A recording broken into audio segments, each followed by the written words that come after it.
Bonjour les amis, on se retrouve pour un nouveau tirage présenté par Aimé Confiné.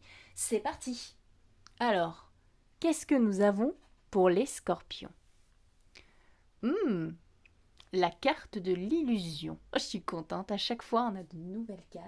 Alors il faut savoir que la carte de l'illusion est une invitation à s'interroger sur le sens que nous attribuons à la réalité. Je dirais que les scorpions, cette semaine, verront la réalité autrement. La carte de l'illusion met en garde qu'à une certaine situation, nous mettrons en avant plus notre vécu que la réalité. Pour vous, les scorpions, vous serez un peu dans une phase d'interrogation de savoir où est la réalité, où est mon vécu, où est mon raisonnement. L'illusion nous met en garde contre ce que nous croyons être à défaut de ce qui est réellement. Le côté négatif de l'illusion, c'est que justement, c'est peut-être lié à nous, les scorpions, que peut-être que certains scorpions ont besoin de mettre en avant un peu une illusion hypocrite de leur réalité. L'illusion est aussi cette hypocrisie, bonne ou mauvaise, à faire bonne figure, en toute situation pour ne jamais montrer la réalité. Donc je dirais que les scorpions, cette semaine, vous allez devoir peut-être jouer un rôle qui vous convient ou non, mais la carte met en garde que ce rôle n'est peut-être pas forcément nécessaire et que la vision que nous voyons d'une situation n'est peut-être pas forcément la bonne. Ou peut-être vous êtes très bien dans cette illusion. Posez-vous, réfléchissez et regardez si toute cette mise en scène est nécessaire. Donc faites attention aux mensonges, aux inventions et aux affabulations, bien sûr. Bien aspectée, la carte de l'illusion fait appel à l'imagination. Donc ce n'est pas forcément le côté, on va dire, négatif, parce que vous savez très bien que je ne dis pas que les cartes sont négatives. La carte de l'illusion met vraiment en avant ce côté imaginaire. Peut-être que vous avez la création d'un projet cette semaine qui va aboutir ou que vous avez envie de créer un projet et la carte vous dit ne reste pas dans tes rêves, fais-le. Donc c'est soit vous êtes dans une situation où vous devez jouer un rôle, soit vous avez la créativité au rendez-vous. Ensuite, nous avons les Sagittaires. Alors, voyons voir pour les Sagittaires. Oh! Vous vous rendez compte? On a une carte élémentaire. Et pour une fois, ce n'est pas Windy, c'est la carte de la Terre. Alors, les Sagittaires, la carte de la Terre, évidemment, vous vous en doutez, elle est différente de Windy. Alors, la carte de la Terre, c'est la générosité. C'est le fait de donner. Vous savez, exemple, il y a 2 semaines, on avait parlé de la carte de l'arbre, et la carte de l'arbre mettait en avant le fruit d'un travail. Donc, qu'on s'était donné pour pouvoir aboutir à un projet. Eh bien, évidemment, vous vous en doutez que la carte de l'arbre découle de la carte de la terre, donc il y a ce côté de on se donne. On se donne pour aboutir à quelque chose. Donc, c'est pas forcément pour aboutir. La plupart du temps, ça l'est parce qu'il y a la carte de l'arbre. Ça dépend vraiment de la situation. Cette semaine, les Sagittaires, vous allez faire preuve de générosité. La Terre aussi parlera parfois d'un grand sens du sacrifice, puisque à force de se donner, malheureusement avec certaines relations avec d'autres personnes, on donne sans jamais recevoir. Mais la relation avec un être humain, personnellement, je ne trouve pas que c'est donnant-donnant, c'est un équilibre. C'est que il faut donner, certes, mais il ne faut pas se donner corps et âme, on va dire. Donc c'est pour ça que la terre, des fois, on parle de la terre comme un sacrifice, ou un contraire d'un excès. Si vous devez retenir quelques éléments, je dirais générosité, bonté, richesse, réussite. Après, comme vous le savez, pour les cartes élémentaires, c'est assez flou. Donc j'espère que je vous ai quand même apporté un éclaircissement, mais vous savez que la création et la générosité, normalement, sont au rendez-vous. Ensuite, nous avons les Capricornes. Alors, les Capricornes... Oh, oh, oh. Alors, les Capricornes, cette fois, c'est à votre tour. Vous êtes survolté, incontrôlable. C'est la carte du tonnerre, quoi. Donc, vous êtes une pile électrique et rien ne vous arrête et vous ne comptez pas vous arrêter. Donc, ça décrit l'énergie, mais l'énergie qu'on voit à l'intérieur et aussi qu'on voit à l'extérieur. Vous êtes vraiment quelqu'un de survolté. Alors, malheureusement, être trop survolté, les Capricornes, ça peut gêner, on va dire, les autres, forcément, puisque vous faites beaucoup remarquer. Et aussi, vous avez beaucoup du mal à pas comprendre pourquoi les autres n'ont pas autant d'énergie que vous. Et comme vous ne comprenez pas, vous pensez tout de suite au raccourci que s'ils ne mettent pas d'énergie, c'est qu'ils sont passifs, lents, qu'ils sont pas intéressants. Cette semaine, avec la carte du tonnerre, les Capricornes, vous voulez changer le monde à votre manière. Vous avez une vision du monde et vous voulez le faire. Malheureusement, des fois, ça peut être une vision très étriquée, car vous avez raison et les autres ont tort. Donc faites attention, parce que la carte du tonnerre, c'est que si vous êtes avec des personnes qui sont contre vous, contre, je dis bien, dans l'opinion, pour vous, ils ont tort. Donc vous allez justement mordre, d'où le fait que la carte représente une sorte de chien loup assez survolté. Donc vous avez beaucoup d'énergie, donc je suppose qu'il y a un projet qui vous tienne à cœur et que vous ne voulez pas que d'autres abîment votre projet puisque vous avez une vision très précise. Donc j'espère que ce projet ira jusqu'au bout en évitant évidemment quelques embûches et dans le bon relationnel de tout le monde. Mal aspecté, bien évidemment, le tonnerre, c'est la colère, on perd son sang-froid, on est violent, on est agressif. Mais bien aspecté, c'est vous pouvez tellement, mais vous avez tellement envie de décrocher la lune.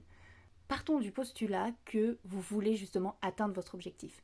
Et s'il y a quelques Capricornes qui seront en colère, respirez, respirez. Tout va bien se passer car aimez confiner ainsi que les autres signes pensent à vous. Ensuite, nous avons les Verseaux. Alors, les Verseaux... Ah, une carte aussi que nous avons déjà eue. Alors, c'est la carte du sommeil. Alors, je vous invite toujours à me dire dans les commentaires si vous vous souvenez de nos anciennes prédictions et surtout à quel signe ils étaient attribués. Alors, les Verseaux, vous avez besoin de repos. C'est la douceur justement pour vous reposer, pour vous régénérer, vous soigner. Les Verseaux, cette semaine, vous avez besoin de lâcher prise. Vous avez besoin de prendre du temps pour vous, pour reposer votre corps et votre esprit. Cette semaine, à un moment, vous aurez besoin de prendre une pause. Donc le sommeil, bien évidemment, vous amène dans une phase où il faut être dans un calme absolu. C'est une carte qui invite à lâcher prise, à ne pas vous accrocher au rationnel et à votre quotidien, mais à vous accorder un peu de répit et être dans votre bulle. Mal aspecté, le sommeil devient, on va dire, volonté malsaine, à fermer les yeux. Vous vivez peut-être d'une situation où, pour vous, en tant qu'individu, ça vous convient, mais peut-être pas pour les autres. Il y a ce côté que peut-être vous ne voulez pas prendre une responsabilité puisque la situation vous convient. Donc à ignorer la situation et à vous détourner en espérant que celle-ci s'arrange d'elle-même. Donc, c'est soit vous êtes passive à une situation et malheureusement avec le karma, ça peut vous retomber dessus, soit il faut que vous vous reposez. Ensuite, nous avons les poissons. Alors, les poissons, qu'est-ce que nous avons aujourd'hui ? Oh, la carte de l'ombre. Les poissons, la carte de l'ombre, il faut savoir que ce n'est pas l'ombre extérieure, mais comme vous pouvez le voir sur la carte, c'est l'ombre intérieure. La carte vous invite à l'introspection, car vous vous plongez dans votre propre noirceur, dans votre propre univers intérieur, et vous ne voulez rien montrer à personne. Donc il y a vraiment ce côté où il faut que vous vous interrogez. Vous voulez vous renfermer et faire preuve de discrétion. Votre énergie doit vous servir à trouver les réponses en vous et non pas à l'extérieur. Il y a vraiment ce côté où il faut que vous vous posez, que vous réfléchissez. L'ombre aussi, c'est les secrets, c'est les mystères. Et comme il est enfermé dans son monde, il y a moyen de se régénérer mieux. Car on est en relation avec soi-même. Donc il y a ce côté, alors c'est pas l'ombre, c'est démoniaque, il faut, à l'intérieur de vous, il y a un petit truc qui vous fait devenir comme ça. Donc la carte de l'ombre vous met en garde que cette semaine, il y aura quelque chose au fond de vous que vous ne voulez pas montrer aux autres, qui va se passer. Donc faites attention puisque la carte de l'ombre, la plupart du temps, c'est l'enfermement qui devient malsain et qui peut conduire malheureusement à la dépression. N'oubliez pas les poissons, on pense fort à vous. Ensuite, nous avons les béliers. Alors, qu'est-ce que nous avons pour les béliers ? Oh, une nouvelle carte, une nouvelle carte, une nouvelle carte. Qui sont doués en anglais comprennent qu'il s'agit de la carte du bouclier. Alors, on a souvent eu la carte de l'épée, mais maintenant, on a enfin la carte du bouclier. Vous vous en doutez, la carte du bouclier et de l'épée, c'est de la même famille. Vous voyez qu'il y a des chaînes et que c'est lié à l'armure. Sauf que, contrairement à l'épée où c'est les connaissances, évidemment, la carte du bouclier, c'est la protection. C'est la protection due à plusieurs déceptions, des moments durs ou des agressions. En fait, le bouclier, les béliers, montrent clairement que vous avez vécu une situation et que vous avez assez vécu ces situations désagréables, c'est le moment maintenant de vous en remettre et vous n'aurez pas d'autres situations similaires puisque la carte du bouclier vous protège de ces événements malsains. Après, le problème, c'est que le bouclier, ça peut entraîner un renfermement sur vous et qui peut être ressenti dans votre entourage. Parce que votre entourage ne saurait plus quoi penser de vous. Vous-même, vous pourrez vous surprendre à être aussi détaché et si peu impliqué puisque vous vous renfermez trop sur vous. Si vous n'avez pas vécu de situation qui demande justement une protection, mal aspecté, le bouclier, ça peut se transformer en quelque chose de quelqu'un de froid, de distant. Mais le bouclier bien aspecté fera de vous un mur indestructible, ainsi qu'une personne de confiance forte et robuste.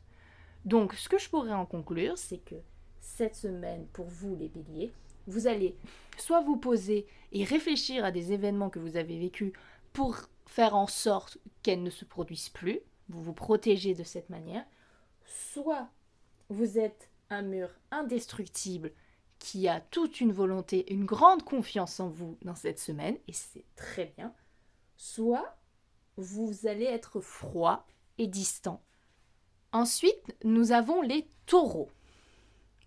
Oh! La carte de la balance. Alors, les taureaux, il faut savoir que la carte de la balance, bien évidemment, vous allez devoir faire des choix. Donc, la carte de la balance, c'est à la fois conseil et interrogation. C'est l'excès ou le manque. La balance vous invite à garder votre calme et vous interroger sur ce qui est bon pour vous. Donc les taureaux, vous allez avoir une situation, enfin dans cette semaine, vous allez vivre à la fois des alternances et des échanges. Donc ce qui est bien avec la balance, c'est que vous allez avoir toutes les possibilités de réponse et c'est à vous de trancher. Vous allez aussi éviter de vous fâcher, puisque la balance essaie toujours de trouver un équilibre. Donc vous ferez en sorte de trouver toujours la décision la plus neutre. Mais attention, la décision la plus neutre n'est pas forcément la meilleure, puisqu'on pourra vous reprocher justement de ne pas vous positionner pour ne pas être dans une situation délicate. Si vous ne devez pas prendre ces décisions, la balance vous dit que justement, elle n'est peut-être pas prête à être prise. Donc la balance est aussi une invitation à attendre que la situation se rétablisse ou à faire en sorte de se rétablir soi-même. Donc vous allez avoir peut-être une semaine où vous allez hésiter, avoir des doutes. Donc la balance mal aspectée pourra aussi parler de bipolarité, de dépression et de lunatisme. Attention aux sauts d'humeur et aux excès de jugement. Donc posez-vous bien cette semaine avant de prendre des décisions. Ensuite, nous avons les Gémeaux. Alors les Gémeaux...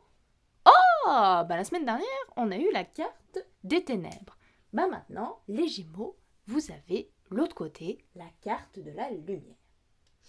Donc malheureusement, comme la dernière fois, pour ceux qui s'en souviennent, c'était les lions qui ont eu la carte des ténèbres. Vous allez avoir une prédiction très très floue. Alors, la carte de la lumière, bien évidemment, est opposée à la carte des ténèbres. Elle représente l'espoir de la vie, les réponses et les solutions qui nous apparaissent ainsi que la bonne santé ou le venu au monde d'un nouveau-né. Donc la lumière, c'est la création. La lumière vous invite à rayonner et à faire briller votre soleil intérieur. Donc la lumière vous invite à prendre soin de votre corps, ouvrir à la vie et garder la positivité tout le temps. C'est une invitation aussi à écarter les problèmes, les nuages qui sont loin et d'éclaircir toutes les zones d'ombre. Mal aspectée, la lumière peut devenir brûlante et aveuglante parce que vous êtes tellement imposant que des fois vous pourrez éblouir, faire fuir les autres. Donc, les Gémeaux, vous allez, comme je vous l'ai dit, avoir une prédiction assez floue. Soit vous allez avoir de la création, soit vous allez être ébloui par tous les choix que vous allez rencontrer. Ensuite, nous avons les cancers. La carte du gel. La carte du gel, c'est que vous stagnez dans votre vie. Votre vie actuellement est mise en pause. D'un point de vue relationnel, le gel indique que malheureusement vous allez avoir des contacts froids, des tensions et vous allez peut-être avoir quelques rancœurs. Dans l'absolu, le gel invite à faire preuve de patience, le temps que les choses se débloquent d'elles-mêmes. Bien aspecté, le gel parle également de protection que l'on s'attribue, protégé par la glace. et du coup vous avez une capacité de vous défendre plutôt impressionnante. Mais mal aspecté, cela devient de l'enfermement et une rupture de contact avec le monde extérieur. Donc les cancers, vous allez vivre pendant cette semaine une situation qui va soit se débloquer d'elle-même, soit vous allez vous protéger d'une situation que vous ne voulez pas affronter, soit vous êtes bloqué dans un enfermement. Ensuite, nous avons les lions. Voilà. Oh, les lions, les lions, les lions, les lions! Est-ce que vous vous souvenez, les lions? C'était la carte de la balance la semaine dernière. C'est la carte du sucre. Courage! Vous voyez, vous avez eu le cadenas, vous avez eu les ténèbres. Et bien, maintenant, vous avez la carte du sucre, qui est la douceur, la délicatesse dans la vie. Je suis contente pour vous, les lions. Vous sortez de vos situations. Enfin, franchement, je suis contente. On a bien fait de penser fort à vous pendant toutes ces semaines. Donc évidemment, le sucre représente le réconfort apaisant, mais des choses simples dans la vie. Faites-vous plaisir, les lions. Vous avez devant vous la tendresse et la délicatesse des attentions, peut-être d'un proche, ou simplement du réconfort d'un petit ludouilleux. Ouais, c'est pas mal, le confort d'un petit ludouilleux. Le sucre est porteur de bonnes nouvelles. Ah, je suis vraiment contente pour vous, les lions. De mots doux et de cadeaux à venir. Le sucre invite également à apprécier la beauté des gestes simples, comme un bouquet de fleurs ou un plat de cookies, et que la valeur monétaire ne vaut pas la valeur émotionnelle. Mais faites attention, le sucre mal aspecté peut se transformer en ennui. Mais franchement, comme je l'ai dit la semaine dernière, vous ne pouvez pas vous ennuyer avec Aimé Confiné. On est là pour vous divertir. Et regardez, franchement, j'ai totalement confiance. S'il y a des lions, n'hésitez pas à nous écrire sur notre Instagram pour dire comment s'est passée votre semaine ou dans les commentaires. Je lirai avec plaisir. Vraiment, franchement, je pense à vous, les lions. Ça peut devenir l'ennui, mais je n'y crois absolument pas. Ah, je suis contente, les lions. On pense fort à vous. On pense à tous les signes, mais on pense fort à vous. Ensuite, nous avons nos amis les vierges. Alors, les vierges, voyons voir. Oh, nous avons 2 cartes élémentaires et en plus une carte qu'on ne connaît pas. Donc, ceux qui sont fortes en anglais, les vierges, ou même les autres signes, watery, c'est l'eau. Donc, la carte de l'eau, bien évidemment, c'est différent de la carte de la terre et du vent qu'on a vu. Donc, la carte de l'eau, ça fait écho à l'émotion. C'est l'émotion, c'est les ressentis incontrôlables. Ces émotions peuvent vous conduire au meilleur comme au pire. Et les cartes environnementales, la carte de l'eau, c'est les émotions. C'est les ressentis, c'est les sentiments. Donc la carte de l'eau, elle est à la fois séductrice et sensuelle, mais elle est aussi menaçante et impressionnante, puisque évidemment, on ne sait toujours pas comment arrêter l'eau. Donc vous allez vivre, les vierges, une vague d'émotions. La carte de l'eau vous invite à prendre soin de vous, les vierges, puisque vous allez être justement inondés de sentiments. Mal aspecté, malheureusement, la carte de l'eau prévoit les dangers. Les dangers à venir d'une situation éprouvante, étouffante, vous donnant la sensation de vous y noyer. Et enfin, nos petits balances. Oh, la neige. La carte de la neige, comme la carte du gel, vous vous en doutez, il y a des points communs. Donc là aussi, vous êtes en pause dans votre vie, mais c'est en pause différemment que le gel. Pause pour du renouveau. Vous voyez ce que je veux dire? Alors que la carte du gel, c'est en pause d'une situation qui bloque, c'est gelé. C'est justement, comme je vous le dis, c'est la carte du renouveau, c'est après la neige justement, il y a le printemps, il y a toutes les prochaines pousses qui vont paraître. Vous traversez actuellement une phase justement d'hiver dans votre vie, donc c'est une étape pour pouvoir préparer l'avenir et mettre fin à l'ancien, les balances. Donc si vous avez des projets, des envies pour plus tard, c'est le moment de méditer dessus. Dans le relationnel, malheureusement, la neige refroidit vos ardeurs et calme vos relations pour vous inciter à vous recentrer sur vous-même et à n'aimer que les relations les plus sincères et essentielles. Et voilà, les amis, le tirage de la semaine est fini. Donc n'hésitez pas à nous envoyer des messages sur notre Instagram ou dans les commentaires. Je me ferai un plaisir de répondre pour savoir comment vous avez aimé la vidéo et aussi pour savoir comment se passe votre semaine. On pense fort à vous. C'était et mes confinés.